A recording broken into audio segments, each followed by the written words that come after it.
السلام عليكم ورحمة الله وبركاته. maanta waxaan jeclaan lahaa inaad la wadaago sida ugu fudud aad firinjeerkaaga ku nadiifin kartid. Waxaa u baahan tahay kaliya waa saddexdan shay iyo istiraashadan. Istiraashada waxaa la lahaa fiber towel, midda kale waa soda baking waaye iyo oomada soapkan iyo all purpose. Alaabtan waxaa ka heli kartaa dukaamada waaweyn. waxa aad sameynayso waxaa waaye waxaa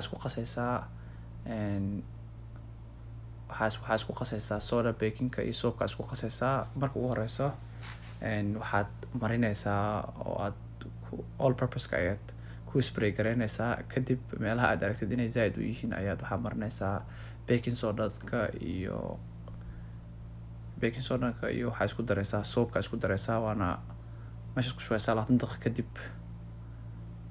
daqiiqo kadib ayaad waxaad bilaabaysaa in aad ku faafisid ama aad ku spray gareysid dhammaan gudaha firinjeerka.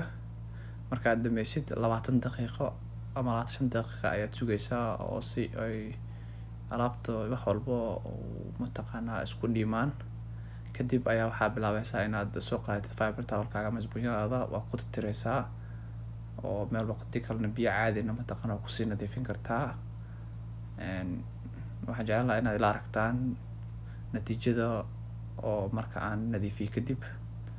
waxaa laga yaabaa dadka qaarkood inay isweydiinayaan dhahay maxaa wiilkan qodoba saas ma aha de wadankan meesha la joogo qurbaha waa maxaa la dhihi jiray mar walba in la iscaawiyaa waaye. haddaa xaas la tihidna de waa diinta dhigaysa nabiga sallallahu alayhi wasallam gurigiisii xaaskiisa uu caawin jiray uu ka qayb qaadan jiray.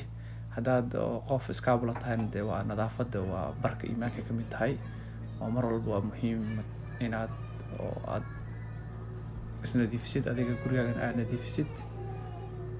halaas ayaan rabaa inaad la wadaago. Assalaamu calaykum.